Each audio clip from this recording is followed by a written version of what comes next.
In the last video, we talked about how Christianity came towards Ireland. We didn't talk about an Irish Christian or even a confirmed report of a Christian, the first Christian coming to Ireland. And for this, we don't have a historical record. Today, I'm going to talk about the first Irish saints. However, in their life stories, we see an already existing Christian community in Ireland. There is no record of how this community was formed, but that's why I covered in the previous video Christianity coming up to the shores of Britain, up to the shores of France, and we just have to assume that some people must have came from Ireland to these places, learned about Christianity and returned, or people moved to Ireland and with the gospel. Most people, of course, have heard of St. Patrick and maybe have the idea that he was the first Christian in Ireland and he converted the entire country, which is partly true because it was during his missionary efforts that Ireland turned from a minority Christian country to a majority Christian country. But as I said, whenever he arrived, there's already a community there. From that community, there were these four saints known as the pre-patrician saints: St. Ciarán of Saghir, St. Ailbe of Emly, St. Declan of Ardmore, and St. Ibar of Beggerin. St. Patrick fits into this category of saints who were not born in Ireland but are known primarily for their time spent in Ireland in their mission. The first of these who came before St. Patrick was St. Palladius, who I will also talk about in this video. There's also one more saint to talk about who is in kind of a unique category because he was born early enough that he was not baptized by St. Patrick. He was not primarily taught by St. Patrick, and yet at the same time late enough that he's not counted as pre-patrician.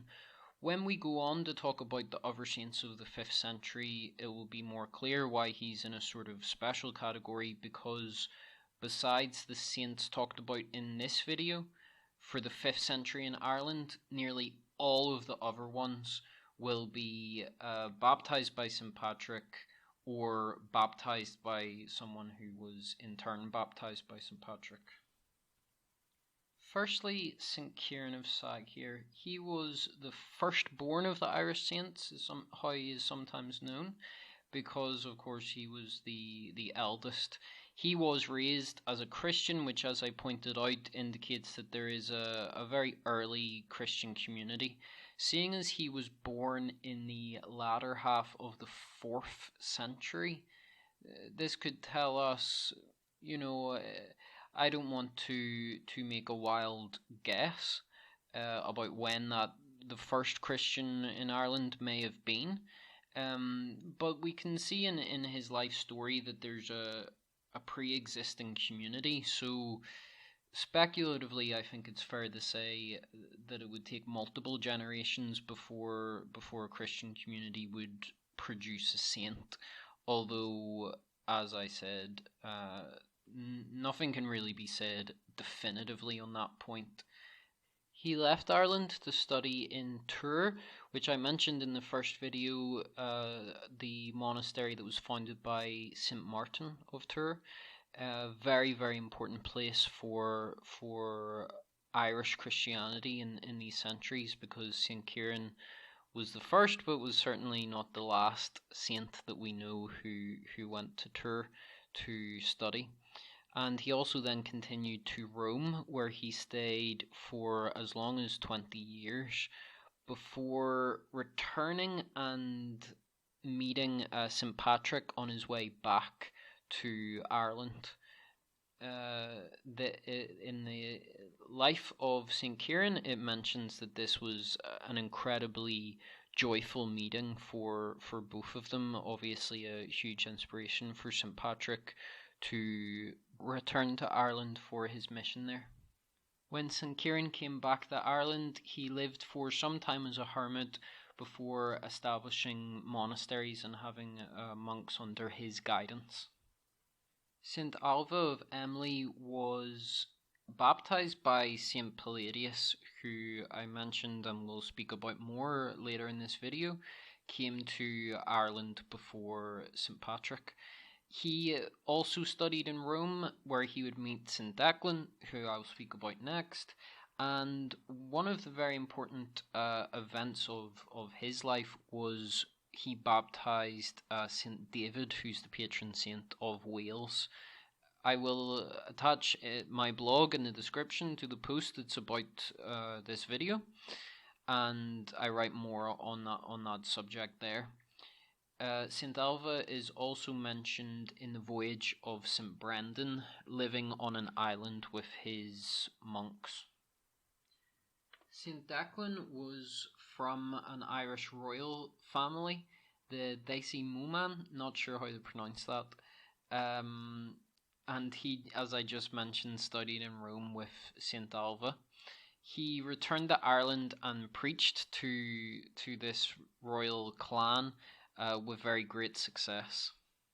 St. Ibar of Beggerin studied in Ciarán Abbey, one of the Gallic monasteries, and he, as with the other three, would go to Rome, but only as an older man, as a pilgrimage, rather than to go there younger to study. He had a monastery in Ireland after he returned from Ciarán Abbey, which is in an area now known as the Wexford Slobs.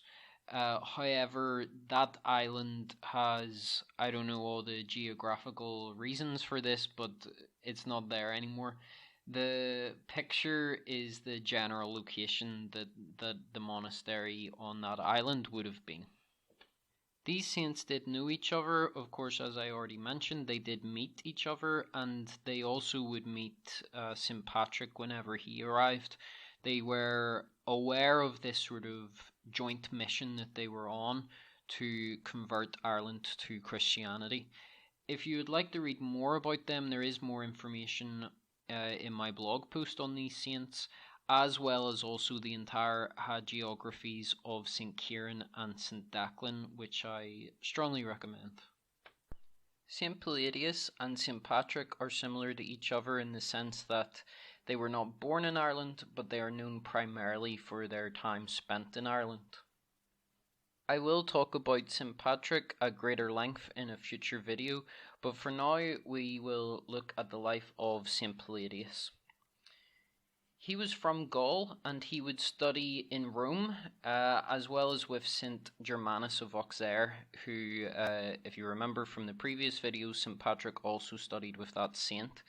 St. Palladius got a mission from Pope Celestine I to go to Ireland, to the Christian community that was already established there, as we've discussed.